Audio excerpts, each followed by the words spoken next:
Bonsoir, auditeurs de Top FM Horizon, bienvenue à cette édition spéciale consacrée à un muqaddam de Cheikh Ibrahima Niass, El Hadji Momar Roqi Gadj, dit Baye Gadj. Aujourd'hui, nous invitons Abdou Sané Gadj, un de ses fils spirituels, pour nous parler un peu de ce grand érudit. Où et quand El Hadji Momar Roqi Gadj a vu le jour? Assalamu alaikum wa rahmatullahi wa barakatuh. El Hadji Momar Roqi Gadj, c'est un citoyen sénégalais qui a vu le jour à Ndich, un village qui est à 4 km du département de Linguère, qui est issu de famille religieuse parce que son papa, en fait, était déjà un marabout qui avait déjà embrassé la tariqa tijane.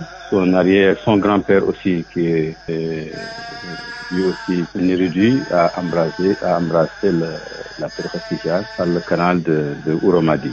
Son grand-père s'appelle Mbacké Gadj, son père s'appelle Alpha Gadj, un diminutif de Alpha Him Gadj. Donc ses parents, c'est des érudits, des gens qui faisaient apprendre le Coran aux enfants, ensuite qui étaient aussi des soufis parce que c'était des talibés de Sayyidina Cheikh Ahmed Tijani. Donc c'est cette voie-là qu'il a suivi jusqu'à avoir rencontré Cheikh Ibrahima. Est-ce que son apprentissage religieux s'était limité simplement à l'image de Baye Niass, c'est son père? Il a commencé par l'éducation de son papa, malheureusement qu'il n'a pas vécu longtemps parce que il n'a pas pu terminer sa formation spirituelle auprès de son père. Mais comme tout aspirant à la connaissance, si toutefois que il a un maître qui n'est plus, il est obligé de chercher un autre maître.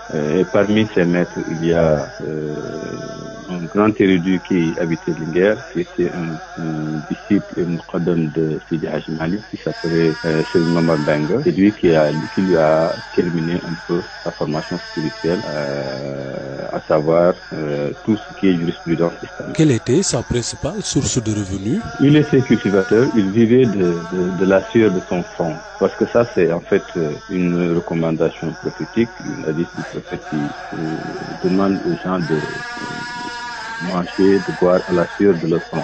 Le mieux que les gens mangent, c'est ce qu'ils produisent eux-mêmes. Donc, en fait, c'était un marabout qui produisait tout ce qu'il avait besoin, tout ce dont sa famille aussi avait besoin. Donc, il le produisait à travers les cultures hivernaires. Comment a-t-il connu Baye? Il a connu Baye Niass d'abord par l'intermédiaire de ce qu'on appelle Atif Rabbani, c'est-à-dire qu'il a eu à être informé de la faïda par le canal d'une information pendant qu'il était dans le champ de son papa. Quelqu'un lui a parlé 100% qu'il puisse le voir. Et il lui a fait comprendre que pendant qu'il est là, la faïda de Tijania est déjà au Fouta. C'est comme ça, en paraphrasant, comme ça qu'il a eu écho de la faïda de Tijania. Et à la descente, il en a parlé ça n'est ouvert à son papa. Il lui a interprété que si toutefois que ce qu'il disait était vrai, certainement il allait rejoindre le brouhaha qui est à Kaolack, à savoir tout ce qui s'activait autour de Cheikh Ibrahima Niass à Kaolack. C'est comme ça qu'il lui avait interprété un peu ce qu'il lui a raconté. C'était dans les années avant 1935, parce que son papa est décédé en 1935. Donc ça, c'est avant 1935. Et la faille de Tijani a vu le jour dans les années 30. Donc ça veut dire qu'il a été très tôt au courant de l'existence de la faille de Tijani par l'intermédiaire de ce que je viens de vous raconter. Par la suite, étant cultivateur, pendant la saison sèche,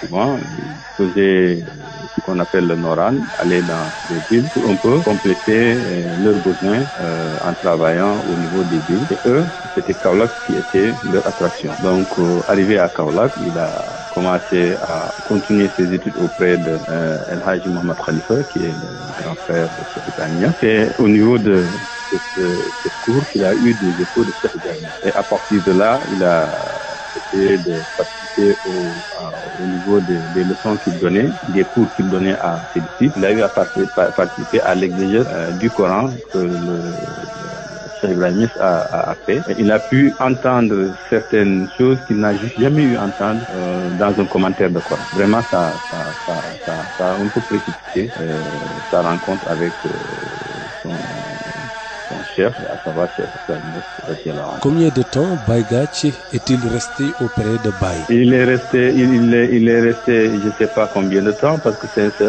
au niveau des années 40-45, parce que la ijaza qu'il a eu après avoir fait la marche spirituelle, la ijaza date de 1945. Certainement, il a eu à faire quelques mois, peut-être moins d'1 an. C'est à la suite de ça qu'il a terminé sa marche spirituelle, ce qu'on appelle la tarbiya, à travers un mukhaddam de Cheikh Ibrahim Niass, pas directement avec Cheikh Ibrahim Niass, un mukhaddam de Cheikh Ibrahim Niass qui s'appelle El Hadji Ahmad Sarr. El Hadji Ahmad Sarr, c'est un grand érudit qui était aussi gendre de Cheikh Ibrahim Niass, parce que c'était l'oncle maternel de Hadji Abdullah Ibrahim Niass.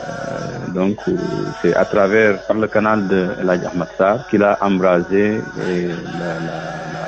la faïda tijaniya, et qu'il a pu faire sa formation spirituelle à travers la tarbiya. Après sa formation spirituelle, est-ce que Baye Gathie avait décidé de revenir directement au Jolof? D'abord, avant ça, quand il a un peu goûté un peu de la faïda tijaniya, de la tarbiya, il n'a pas voulu rentrer à Linguère. Il a voulu, plutôt faire venir sa famille au niveau de Kaolack, au niveau à côté de Baye. Il a consulté un grand érudit, le secrétaire particulier de Cheikh Ibrahim Niass, Khadimou Hadra, savoir Seydi Ali Cissé. C'est lui qui lui a recommandé de retourner auprès des siens. Parce que ici à Kaolack, c'est Cheikh Ibrahim Niass qui donne les cours, c'est à lui qu'on pose les questions, c'est lui aussi qui préside les prières. Donc quand il est à Kaolack, il n'apporte presque rien à sa société et à ses parents. Autant retourner chez ses parents pour leur apporter un peu ce qu'il a pu goûter à travers la formation spirituelle qu'il a eue auprès de El Hadji Ahmad Sarr. Maintenant, c'est à partir de là qu'on lui a fait une ijaza. Cheikh Ibrahim Niass aussi lui a fait une recommandation très importante. Il lui a fait part qu'il s'apprête à aller dans une zone où il y avait de la royauté.